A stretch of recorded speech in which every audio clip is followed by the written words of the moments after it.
Hello everyone and welcome back to the Pokemon Regional Championships here in Knoxville. I'm Sierra, joined by Jake for our Swiss round 13. I didn't get the memo about the matching, but I think I did pretty good. Well, maybe your hair looks different. Did you diet during the rounds? I don't know. This is strange. I didn't have the time, honestly. We've not had the time today. There has been some dominant victories out here. Yes, for sure. There've been some great matches. Sleep powder could be crucial, but time to head into the game. It's the Torkoal to start things off next to the Rotom Heat, another really cool Pokemon, Rotom Wash, sorry, another really cool Pokemon on the team, going up against the Talonflame and Great Tusk. This is a very optimal position for this Rotom. You know, resisting the Brave Bird from the Talonflame, immune to the ground attacks from the Great Tusk. We'll take a big chunk from close combat, but more importantly, threatening a Will-O-Wisp, and we can see there's no close combat. Only ground moves and Ice Spinner on that Great Tusk, so the Rotom Wash is looking very, very nice here. Yeah, and Rotom's one of those Pokemon that always feels like he'd be really good in a format, and then sometimes just not able to quite make the impact. And we do have a really strong water Pokemon in the Iron Bundle. Yep. But the coverage that Rotom can have with having the water as well as the electric is insane. It's going to be the Quick Claw, though, to start things off. What are we going for? We do have to wait a second. Making us wait. I understand. I respect it. We're going to see the Terastallization first come out with this Torkoal. Maybe a little bit of an idea, but making sure that it's going to be safe up against the Great Tusk on the other side. That electric combat really making an impact. Tailwind, we'll hold our breath for just a moment longer. We're seeing what this can do. It'll be the overheat, that's fine. But a fast overheat into the Great Tusk in the sun is going to be enough damage for that one-hit KO. That is massive. That's a huge KO for John right off the bat, especially if this is something like a Thunderbolt coming out from the Rotom. This could be 2 KOs on that first turn. Oh, just barely.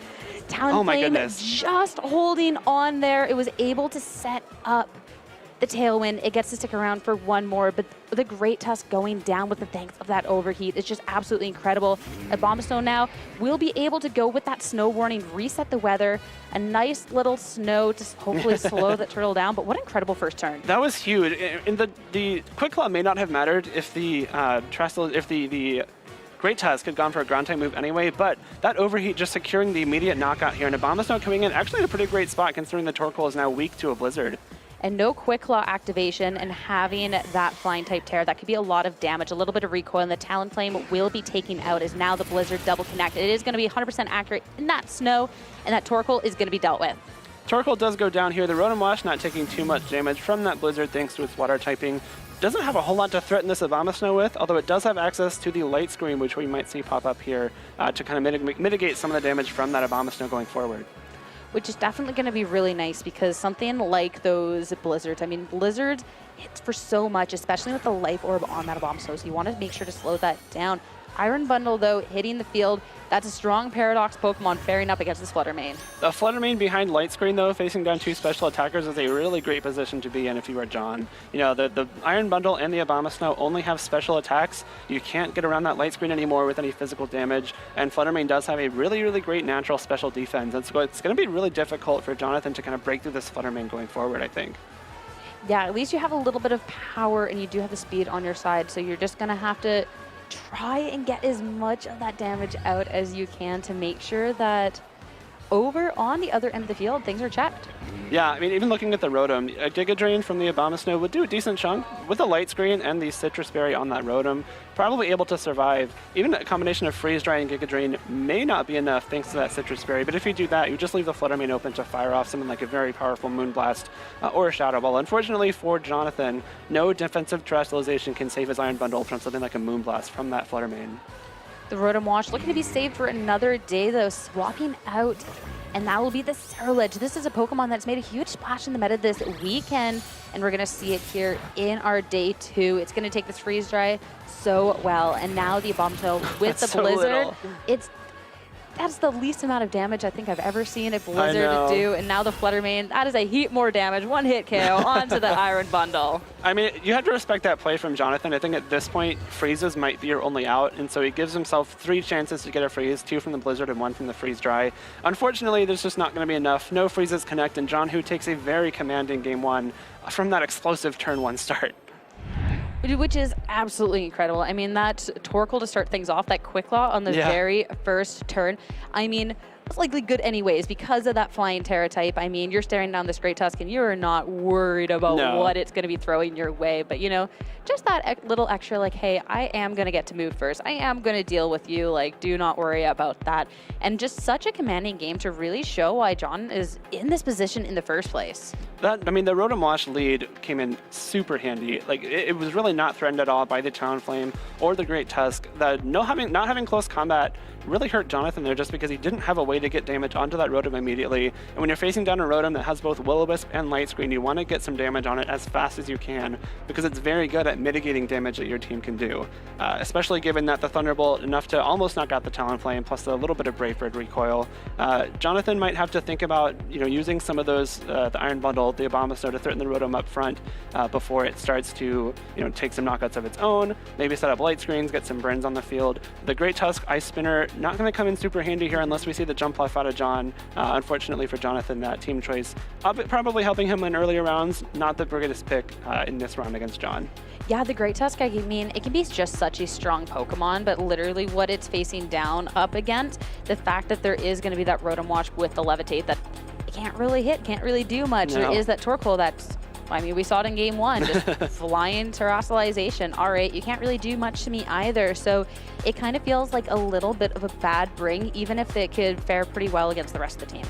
Yeah, I really want to see this Torkoal again. I think that was so big for John just because having a way to turn off the snow for the Abomasnow, obviously threaten the Abomasnow with a big overheat. More importantly, it even turns off the sand for the Tyranitar, which benefits from a big special defense boost when the sand is up, unless it is terrestrialized. I think the overheat, the fissure even threatens a lot of like a kind of a get out of jail free card for John if he needs it. Also has Helping Hand, a really great supportive option on that Torkoal, which can boost the damage from something like the Life Orb Fluttermane, or a boosted Ceruledge, or the Assault Vest Garchomp as well. There's the Jump Left. Game 2, we'll have to see if it's just as dominating as the first game was, as the Torkoal is going to make a reappearance. Sandstorm to start things off, but the Drought coming in second. Torkoal definitely can be slow at times, and that's going to make sure the weather is in John's favor. Yeah, Torkoal's speed sometimes is a detriment, but in this case, very handy because the Tyranitar's Sandstream activates first, then the Drought activates the Sun. So there's no sand, there is the Sun up on the field, which is great for Jump Left. And an interesting spot for the Jump Left here, too, because it is going to be the fastest thing on the field. However, Talonflame does have access to that priority Brave Bird. So unless the Jump Left opts to go for an immediate terrestrialization, it has to worry about taking a Brave Bird and getting knocked out before it can do anything. At this point, though, you have two Weather Setters. Yeah, you sure do. Might as well make use of them, as the Tyranitar is going to leave the field and the snow warning coming into place, but not the only one leaving. Great has a plate here from John, so Torkoal swapping out. And it's going to be this Rotom Wash that was such a pain in the first game coming back out onto the field. The Tailwind from the Talonflame just going to make sure on Nathan's end that the speed can be there. Sleep Powder, not going to affect the Abomasnow. Fantastic swapping from Nathan. Great switch there, yeah. I don't think there's any chance that John ever calls at it with an overheat into the Tyranitar. That's a big risky play, and especially like you said, heads up play to bring out that Torkoal, knowing that controlling this weather for your Jump Left is very important. A great switch from Johnathan, knowing that the Sleep Powder could be coming into that slot. The Abomasnow heavily threatens the Jump Left and the Rotom that could come in as a defensive switch for that Torkoal. So Abomasnow very well positioned here. There's not too much that can do a whole lot of damage to it on the field right now. All right, another swap is the Rotom back out. We can imagine what could maybe come into the place there, considering the weather not in John's favor. So that is the Torkoal coming yet again. And where the Torkoal is, well, the Sun is sure to follow. Taunt into the Jump Left, a great way to be able to shut down these Sleep Powders. That really could be the worst. The Tailwind instead, though, also fantastic. Make sure that speed control is there. Not very effective hit. Going into that Torkoal, it's just going to be good for a bit of chip. A really smart play from Johnathan, too, knowing that the Talonflame should still outspeed a Jump Left in the Sun, given that you have Tailwind up. And rather than going for a Brave Bird for a knockout, which would give John a free switch, you do just lock this Jump Left on the field, which it's only attacking me with Pollen Puff, not going to do too much damage, doesn't have that same type attack bonus. And so rather than taking a knockout and letting John bring in something that could be more productive, he forces that Jump Left to stay on the field where it can't really get a whole lot done, which kind of handcuffs John here. A Brave Bird. The Torkoal is going to be the priority here as it's targeted into again and again, and Earth Power is going to be enough to be picking up this KO. There's not going to be any Torkoal shenanigans happening over in game 2 here. It's really nice position that Nathan just set it up in. Yeah, Johnathan eliminating the only weather setter on John's side means that if you get the sand back up, if you get the snow back up, there's no more sun, so the Jumpluff will no longer have access to that chlorophyll ability. And smartly knowing that the Jumpluff really isn't a threat that turn, it can maybe get some chip damage off with Pollen Puff, but that's not going to be very relevant. You can pretty freely double target that Torque Hole with something like a Brave Bird and Earth Power like we saw, which, you know, if we saw the Flutter Mane switch in there, probably would have gotten knocked out by the combination of Brave Bird and Earth Power too, so not a great safe swap in there unless you want to leave the Jumpluff on the field. So just a very well expertly maneuvered first few turns in this game from Johnathan, knowing that he has to control this weather bore, and he's already won it with the Torque Hole being knocked out. Yeah, and what a big difference from that game one, because we got to see on Nathan's end just how little damage was consistently done over and over. And it's now in this game too, with no light screen being set up and these Pokemon being able to go with their moves. It's just been incredible, especially with the Talonflame, notably being able to hang on longer than just one turn. Now, Terastallization with the Flutter Mane, it will be the Fairy Terra type at this point. Has the option to go for a very powerful Dazzling Gleam or Moonblast. First, though, it's going to be taking a lot of hits. That's a lot of damage from the Brave Bird, and the Giga Drain following up. Not quite enough for a KO. This could be big. That's a really big survival from that Flutter Mane. It's going to be able to get off a very strong Moonblast or Dazzling Gleam from that Fairy Terastallization.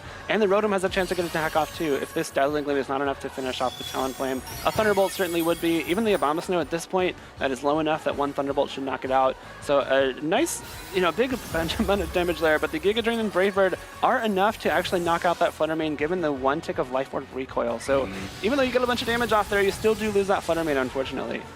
Yeah, now John down to his final two Pokemon, but the Rotom Wash able to fire off a Thunderbolt into the Talonflame to at least take that out just in time for the Tailwind to have expired. Tailwind does go down, so the Flutter Mane no longer going to benefit from that Tailwind. So the Jumpluff on John's end will be faster until the Tyranitar comes in and deactivates that Chlorophyll. Given how the Flutter Mane is trained, there's actually still a chance the Jumpluff outspeeds it. Jumpluff also a naturally very speedy Pokemon, and if the Flutter Mane on Johnathan's side is not trained to be as fast as it possibly can, there's a chance it can be put to sleep by something like a Sleep Powder, but we might see this Terra Grass come in very, very handy here. Yeah, I mean, that coverage with the Energy Ball is super nice, but the backup of, a Grass Terastallization, I'm not getting affected by a Rage Powder, I'm not affected by a Spore, and I'm not affected by your Sleep Powder. Exactly. So really nice way to make sure that this Jumpluff doesn't have a way to really be shutting it down, as we saw that it does only have the one attacking move in the Pollen Puff, which isn't known for its power, let's say. No, definitely. This Grass-type Terror going to be huge for Johnathan here because the Sleep Powder does come through. Won't affect either of these Grass-type Pokemon. Nope, and that's definitely a way to shut that down. And now you just have to be taking care of this Rotom. That is a huge Moonblast into it. Of course, Rotom Wash, very bulky, will be able to stick around and get a little bit of health back from the Berry. And the Will-O-Wisp will connect, trying to at least limit what the Abomasnow can do. And notably as well, it is pretty low, so even if there's no damage, a couple turns. But Giga Drain, that will pick up the KO and will gain a little bit of health back. Yeah, I think that play from John was hoping that Johnathan would swap the Tyranitar into that Abomasnow slot. Possibly not being sure where those speed stats lie with the Flutter Mane and the Jumpluff. That covers a Tyranitar switch very well. So if you think the Jumpluff will still naturally outspeed this Flutter Mane, you can put it to sleep, burn a Tyranitar coming in. Unfortunately, this play from Johnathan was so safe that there was no need to risk that. If Tyranitar comes in burned, it's going to be limited a lot in its damage output, and the Flutter Mane might be asleep. But the Terra Grass, there's not a whole lot that John can do to stop that, and so a very smart Terastallization there to win that second game for Johnathan. Yep, the wins that Jumpluff rides on have ended, as well as the battle, as we're now going to be heading into a Game 3. And what a day and night difference between Game 1 and Game 2. I mean, a little worried after that Game 1 of how disastrously the second game could go in Johnathan's favor, but that was just really, really well done, really well played. And now John has to look at the fact that he did do that big adjustment and not leading that Rotom Wash in Game 2, going for the Jumpluff.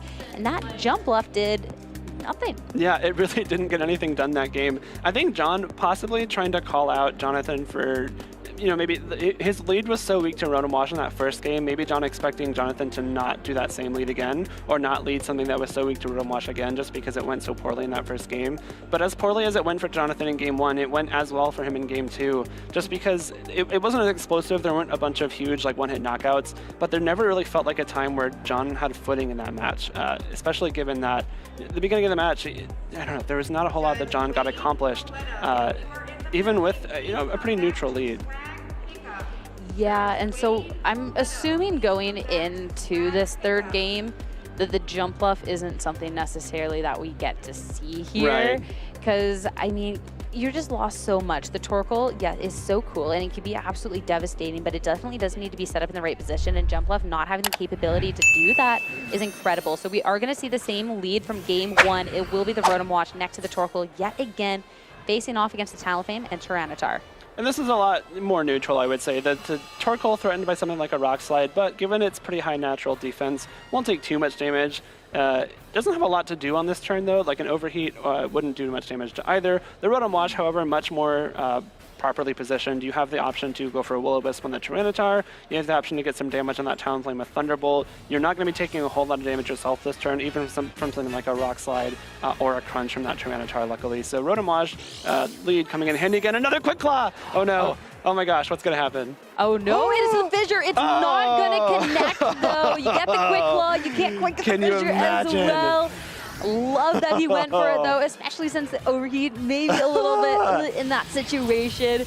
It will be a taunt into the Rotom Wash, but instead firing back a Thunderbolt and dealing a lot of damage into that Talonflame as now a Rock Slide fires off. I mean, hey, the Quick Claw, maybe you can go for it again. We were so close. We almost got it. If the Torkoal wants to do anything this turn, it probably does need to get another Quick Claw activation, because Rock Slide doing enough to 2-hit KO that Torkoal. We see the Thunderbolt do even less to Talonflame beforehand. That might be indicative of how Talonflame is trained to be a lot more bulky than we might expect it to be. That's a really nice taunt, though, because you prevent anything like a Will-O-Wisp. Given that the sun is up and Tyranitar does have an Assault Vest, you're not going to be taking much damage from Hydro Pump regardless, so preventing it from getting burned no matter what is going to be your best bet. And no Quick Claw, and now even without the Tailwind that the Talonflame set up, the Tyranitar will be able to go ahead and Rock Slide. That'll be the Torkoal that could not this time around taken out of the field. Brings the Rotom Wash down to just below half as well, so the Citrus Berry recovery will be able to bring it back up. But now it just had to do a little bit with that Thunderbolt, and Talonflame is taken care of. But now that's a free swap for Johnathan. Yeah, it is. I mean, you even the Pokemon score, it's 3-3 still. However, the Talonflame going down on the same turn it sets up Tailwind is massive for Johnathan, because he gets this swap into Flutter Mane that'll get to take full advantage of this Tailwind. And even if something like the Jump Fluff comes in, we have the option to swap Weather out again. There's not a whole lot that John can do to stop this Flutter Mane, even though this Cerulege does come in. This might be actually one of his best bets, considering that the Flutter Mane really can't Terrasilize away from a weakness. If you turn into a Grass type, you will easily get knocked out by Bitter Blade. The Steel type Terrasalization from the Cerulege will allow the Flutter Mane, or rather will allow the Cerulege to not take too much damage from Flutter Mane, unless you were to call something like a Terrasalization with a Low Kick and Shadow Ball combination like that. Yeah, the Cerulege definitely has been a Pokemon that has done really, really well this weekend so far. And in that first game, we saw that it was brought, but we didn't really get to see it do too much because there was already such a commanding position by the time it hit the field. So we'll get to see just the true strength of it heading into this game 3. Terrasilization's first, though, and it will be the Grass Terrasalization on the Flutter Mane. Yeah, we see the Grass type. It makes it so it's not weak to that Shadow Sneak anymore, possibly knowing that that's an option for a big knockout with a combination of something like a Thunderbolt from that Rotom Wash, but Cerulege opting instead to make sure it's not taking any damage this turn. And the Shadow Ball targeting into that slot. The Cerulege already looking like a nice protect so far, and the Rock Slide, of course, won't connect here. Have to see if it connect into the Rotom, though, and it will. So it's just a little chunk of damage. The real question, though, is the flinch, which is hit. It does flinch. You know, even if it didn't flinch, it couldn't taunt, so we were not going to see a Light Screen, or it was taunted, rather, so we were not going to see a Light Screen or a Will-O-Wisp. There's not a whole lot of damage it can be doing to a Grass-type Flutter Mane with big special defense, or an Assault Vest Tyranitar in the sun. So that little bit of chip damage may have been what John needed for something like a Shadow Sneak or a Bitter Blade KO later on down the line. But that small amount of damage, I would wager probably not super impactful unless we see a very, very close end game here. And the taunt being gone is definitely nice. Cerulege, though, not sticking around for another turn, at least at this point, swapping out bring the Flutter Mane in. There definitely can be a lot of damage potentially done this way. Definitely one of those Pokemon that sometimes not the most bulky in the Shadow Ball. Hitting into that. That is a clean one-hit KO with the help of the Choice Specs. Oh, that's rough. Like, there's really no great switch there, just because if you leave your Cerulege on the field, you have to worry about taking a Choice Specs Photosynthesis boosted Shadow Ball. Even if you Terrasilize away from your Ghost type, I don't know if there's even a chance to survive that Shadow Ball, especially in conjunction with something like a Crunch from that Tyranitar. Not wanting to risk a miss with the Rock Slide, you go straight for that Crunch, make sure the Rotom gets knocked out. You know there's no Protect in that slot, thanks to those open team sheets. And so now, this Cerulege has to face down a Tyranitar and a Flutter Mane, and a fourth Pokemon we have not yet seen from Johnathan, so it's looking a little bit dire for John Hu in this round. Just a little bit. Just a tad, a little bit, yeah. Just a little bit of a tricky situation. Protect will bring out the game at least one more turn, but no, it was just a tough match at the beginning. I mean, the Torkoal and Rotom Wash combination that worked so well in game one. I mean, the Rotom being shut down with that Talonflame, with that taunt, and just the fact that the Torkoal didn't really pair up well against those in that scenario. I mean, you're already just at such a big disadvantage from that point. I mean, I love how Johnathan adjusted too, because even though he led the Talonflame into the Torkoal and the Rotom Wash again, he got so much more out of that Talonflame by taunting the Rotom, which prevented something like a Light Screen or a Will-O-Wisp later on. At this point will be the Steel Terrasalization as the Cerulege on its last legs. That's still so much damage. Bitter Blade, though, that will be a super effective hit and a one-hit KO onto the Flutter Mane and a chance to be restoring some HP. So, I mean, Cerulege, you got to go for what you can at this point. So yeah, I mean, this late in the tournament, you're going to try to take every out you can. What John was doing there was trying to stall out the sun so the Photosynthesis boost from the Flutter Mane would wear off. And that way he was able to survive a Shadow Ball more comfortably, heal up with that Bitter Blade, and try and take on this Tyranitar later on. Unfortunately, Cerulege it doesn't have a way to hit Tyranitar like at all. It's got Bitter Blade, it's got Shadow Sneak, and then Bulk Up and Protect. And so even, had the Shadow Ball not even connected with the Cerulege there for whatever reason, it got the knockout, Tyranitar's going to have a really easy time cleaning up this game, thanks to both the Crunch and the Low Kick, which threaten it pre and post Terrasalization. Yeah, and just to protect on the Iron Bundle will seal the deal as the Bitter Blade does attempt to target into that slot. And now Tyranitar free to fire off a Crunch, and Johnathan going to be taking this victory 2-1. Yeah, 2-1, moving up to 11-2 in day 2. There's one more round left. That 11 win mark is huge because even if Johnathan loses this next round, he still has a good chance of making it to that top 8, which is the ultimate goal if you were a player on day 2.